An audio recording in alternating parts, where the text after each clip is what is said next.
आज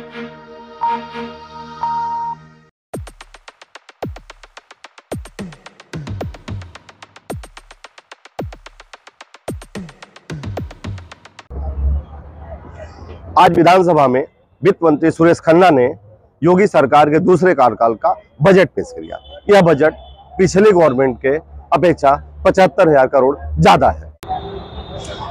योगी सरकार में जहां यह बजट पेश हुआ, शिक्षा, स्वास्थ्य, स्ट्रक्चर, हेल्थ पे, महिला सशक्तिकरण, सुरक्षा पे खर्च किया गया है। वहीं समाज पे आज से पहले कोई सरकार जिस पे ध्यान नहीं देती थी, उस पर भी ध्यान दिया गया है।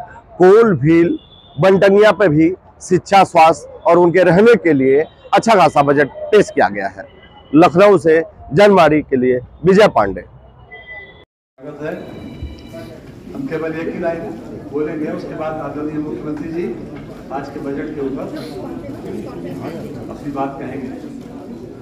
योगी जी का बजट बना है यूपी की खुशहाली को, ये अद्भुत रंगीन करेगा आने वाली होली को।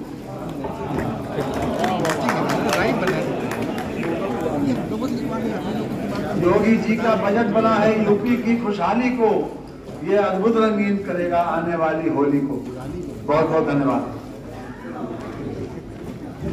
प्रदेश के अंदर इंफ्रास्ट्रक्चर डेवलपमेंट पर धनराशि खर्च होगी, जो प्रदेश के अंदर रोजगार के सृजन में एक बड़ी भूमिका का निर्वहन करने जा रही है। हमारे पास पहले से ही 5 एक्सप्रेसवे चालू स्थिति में है। वर्तमान में गोरखपुर लिंक एक्सप्रेसवे और गंगा एक्सप्रेसवे पे काम युद्ध स्तर पर चल रहा है। आज के बजट भाषण में वित्त मंत्री जी ने झांसी लिंक एक्सप्रेसवे और बुंदेलखंड एक्सप्रेसवे को चित्रकूट तक जोड़ने के लिए चित्रकूट लिंक एक्सप्रेसवे की भी घोषणा यहां पर आज की है। और इसके साथ ही प्रदेश के अंदर पूर्वांचल एक्सप्रेसवे और बुंदेलखंड एक्सप्रेसवे में औद्योगिक क्लस्टर विकसित करने के लिए 4 क्लस्टर पूर्वांचल एक्सप्रेसवे में, 2 औद्योगिक क्लस्टर बुंदेलखंड एक्सप्रेसवे में विकसित करने के बारे में भी आज यहां पर बजट का प्रावधान किया है और उसकी घोषणा भी की है। गोरखपुर लिंक एक्सप्रेसवे के लिए भी यहां पर औद्योगिक गलियारा के लिए उसकी घोषणा यहां पर आज हुई है। किसानों को राहत देने के लिए अन्नदाता किसानों के बारे में जो हम लोगों ने लोक कल्याण संकल्प पत्र के माध्यम से भी बात की थी, इसे निजी नलकूप से जुड़े हुए जो हमारे अन्नदाता किसान हैं, उन्हें हमने पिछले बजट में विद्युत बिल में 50% की छूट दी थी। आने वाले समय में हम उन्हें व्यवस्थित तरीके से 100% छूट देने की व्यवस्था करने जा रहे हैं। उत्तर प्रदेश में 2017 के पहले मात्र 2 एयरपोर्ट क्रियाशील थे, 2 आंशिक थे और 2 वाराणसी और गोरखपुर, वाराणसी और लखनऊ, ये यहां पर पूरी तरह यहां पर क्रियाशील थे। आज हम 9 एयरपोर्ट को पूरी तरह क्रियाशील कर चुके हैं। प्रदेश में वर्तमान में 2 इंटरनेशनल एयरपोर्ट का निर्माण हो रहा है। 3 एयरपोर्ट वर्तमान में, इंटरनेशनल एयरपोर्ट वर्तमान में क्रियाशील हैं। 9 अन्य एयरपोर्ट पे यहां पे प्रदेश के अंदर कार्य चल रहा है। कुल मिलाकर के अगले 1-1.5 वर्ष के अंदर उत्तर प्रदेश के अंदर 21 एयरपोर्ट होंगे जो पूरी तरह क्रियाशील होंगे और इस पर राज्य सरकार ने बेहतर कार्य किया है और उसको हम भारत सरकार के साथ मिलकर के आगे बढ़ाने का कार्य भी कर रहे हैं। प्रदेश के युवाओं के तकनीकी दृष्टि से सक्षम और समर्थ बनाने के लिए टैबलेट और स्मार्टफोन देने की जो व्यवस्था की गई है, हम लोगों ने अब तक प्रदेश में 20 लाख युवाओं को टैबलेट और स्मार्टफोन वितरित किए हैं। पिछले बजट में हम लोगों ने प्रदेश के अपने युवाओं के लिए जो व्यवस्था की थी, 1700 करोड़ रुपए की व्यवस्था की थी, जिसके तहत 20 लाख युवाओं को हम इसके साथ जोड़ चुके हैं। इस बार के इस बजट में हम लोगों ने 3600 करोड़ रुपए का प्रस्ताव किया है, जो उत्तर प्रदेश के यूथ को प्रदेश के अंदर स्वामी विवेकानंद युवा सशक्तिकरण योजना में टैबलेट और स्मार्टफोन, ये स्नातक और प्रास्नातक युवाओं को इस सुविधा हम उपलब्ध कराने जा रहे हैं और अगले 5 वर्ष में कुल 2 करोड़ युवा को हम इसके साथ जोड़ने का कार्य करेंगे। मुख्यमंत्री एक नई योजना इसमें हमने चलाई है। एमएसएमई सेक्टर में जो लोग काम करते हैं, उद्यमी हैं या जो वहां कारीगर हैं, उनको सुरक्षा बीमा का कोई कवर नहीं था। मुख्यमंत्री सूक्ष्म उद्यमी दुर्घटना बीमा योजना हम इस बार उसको लागू कर रहे हैं। इसके लिए धनराशि की व्यवस्था की गई है। अगर किसी आपदा के कारण, किसी दुर्घटना के कारण उस उद्यमी की, एमएसएमई सेक्टर में कार्य करने वाली किसी उद्यमी की, किसी कारीगर की, किसी हस्तशिल्पी की दुर्भाग्य से मौत होती है तो 5 लाख रुपए की बीमा कवर उसे देने का कार्य किया जाएगा और इसको लेकर के हम लोगों ने कार्य पर इसमें बजट में उसका प्रावधान किया है। युवाओं को रोजगार उपलब्ध कराने के लिए, उसके लिए विशेष प्रशिक्षण के लिए भी प्रदेश के अंदर इस बजट में इसका प्रावधान किया गया। इसमें बजट में उसका प्रावधान किया गया है। प्रदेश के अंदर नई स्टार्टअप नीति के बारे में, आईटी सेक्टर में इनक्यूबेटर्स और स्टार्टअप सीड कैपिटल के लिए भी बजट का प्रावधान इसमें किया गया है। इसके साथ ही प्रदेश के अंदर प्रदेश के अमरोहा, बागपत, अमेठी, संभल, हापुड़ जनपदों में और वाराणसी और चंदौली में भी हम लोगों ने जिला उद्योग प्रोत्साहन और उद्यमता विकास केंद्र की स्थापना के लिए भी इसमें बजट का प्रावधान किया है। प्रदेश के अंदर यह वर्ष हम सब जानते हैं कि आदरणीय प्रधानमंत्री जी की प्रेरणा से मिलेट वर्ष के रूप में घोषित हुआ है। जो मोटा अनाज है, श्री अन्न के रूप में जिन्हें प्रधानमंत्री जी ने एक नया संबोधन दिया है। सुपर फूड के रूप में प्रधानमंत्री जी ने अपने यहां पर जीआईएस के उद्घाटन कार्यक्रम के अवसर पर इस रूप में एक नामकरण भी दिया था। प्रदेश के अंदर मिलेट वर्ष के अंतर्गत मिलेट पुनरुद्धार योजना के लिए 55 करोड़ 60 लाख रुपए का प्रस्ताव किया जा रहा है।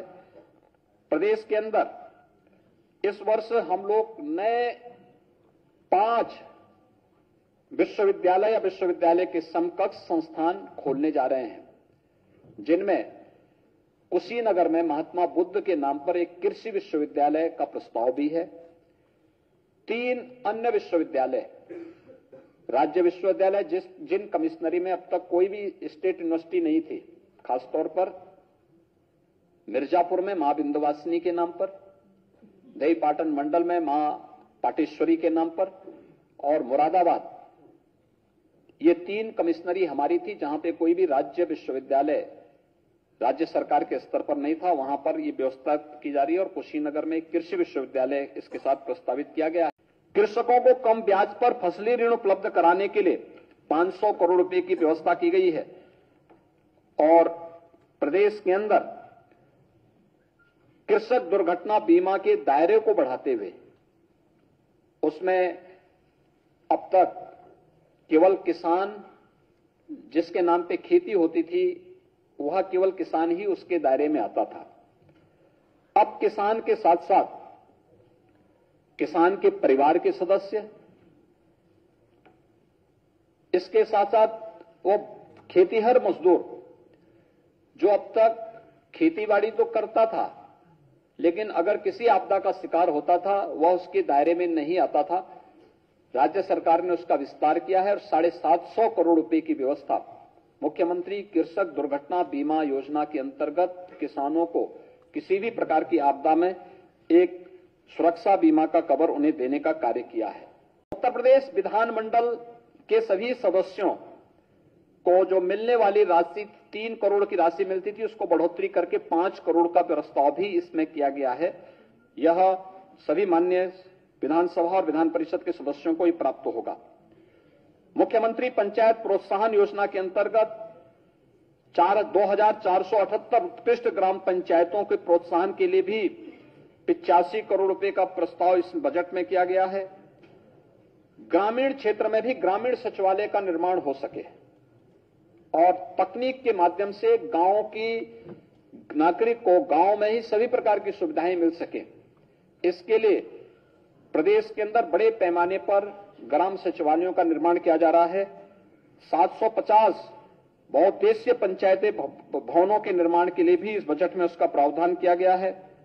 2017 से ही प्रदेश के अंदर हम लोगों ने प्रोक्यूरमेंट पॉलिसी ला करके मीडिएटर की व्यवस्था समाप्त करके किसानों से सीधे क्रय करना प्रारंभ किया। धान का, गेहूं का, दलहन का, तिलहन का, मकई का, ये सभी चीजें हम किए और डीबीटी के माध्यम से किसानों के खाते में पैसे दिए। प्रदेश के अंदर 1,97,000 करोड़ रुपए से अधिक की राशि अब तक हम गन्ना किसानों के गन्ना मूल्य का पिछले 6 वर्ष के अंदर भुगतान भी कर चुके हैं। चीनी मिलें जो बंद हो रही थी वो फिर से चलनी प्रारंभ हुई हैं और कोरोना कालखंड में भी हम लोगों ने इसको चलाया है। परिणाम है उत्तर प्रदेश में कृषि विकास दर पिछले 6 वर्ष में 3% से अधिक बढ़ी है, लेकिन इसे डबल डिजिट में ले जाना है। मुख्यमंत्री युवा स्वरोजगार योजना के अंदर 150 करोड़ रुपए का, विश्वकर्मा श्रम सम्मान योजना के अंतर्गत लगभग 112 करोड़ रुपए का जो एमएसएमई सेक्टर का एक प्रस्ताव है उसको भी इस बजट में उसका प्रावधान किया गया है। प्रदेश के अंदर वृद्धावस्था पेंशन, दिव्यांगजन पेंशन की राशि को राज्य सरकार ने अभी लगभग 1 वर्ष पहले ही उसमें बढ़ोतरी की है, 500 से 1,000 रुपया किया है। कुष्ठावस्था पेंशन की राशि को 3,000 रुपये प्रति माह किया है।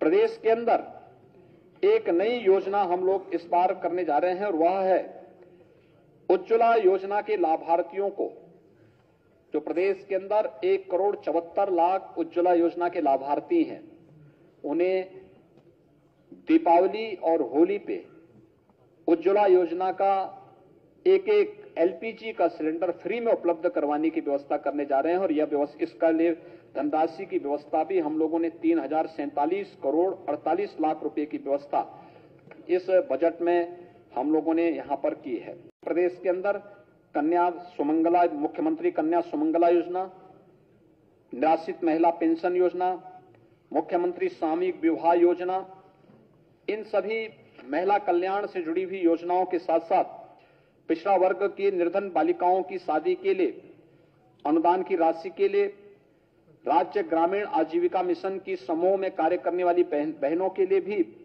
गैप फंडिंग के लिए, आंगनबाड़ी कार्यकर्तियों को आयुष्मान भारत योजना के अंतर्गत बीमा आच्छादन के लिए भी ये पहली बार ये स्कीम दी जा रही है जो आंगनबाड़ी कार्यकर्तियों को उपलब्ध करवाने का कार्य किया जा रहा है।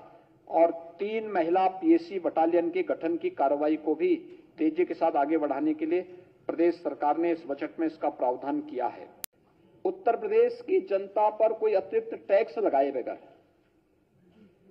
इस दौरान हम लोगों ने पेट्रोल डीजल पर जो वैट था यूपी का, उसकी ड्यूटी को कम किया। उत्तर प्रदेश की जनता को महंगाई से राहत दिलाई और आज अगर आप देखेंगे कि प्रदेश के अंदर एक और डीजल पेट्रोल देश के किसी भी अन्य राज्य की तुलना में सस्ता है, इसके कारण आवश्यक उपभोक्ता वस्तुएं भी प्रदेश के अंदर महंगी नहीं हुई। आम जनमानस को राहत मिला, लेकिन पारदर्शी टैक्सेशन की प्रणाली प्रदेश के अंदर लागू करने, टैक्स चोरी को रोकने और राजस्व संग्रह को बढ़ाने का परिणाम आज हमारे सामने है कि प्रदेश ने जो एक रेवेन्यू सरप्लस स्टेट के रूप में आज उत्तर प्रदेश है और जो हमारे पास रेवेन्यू सरप्लस है उसने प्रदेश के अंदर वर्ल्ड क्लास इंफ्रास्ट्रक्चर को देने में भी एक बड़ी भूमिका का निर्वहन किया और उत्तर प्रदेश आज देश के अंदर बेहतरीन इंफ्रास्ट्रक्चर देने में सफल हुआ है।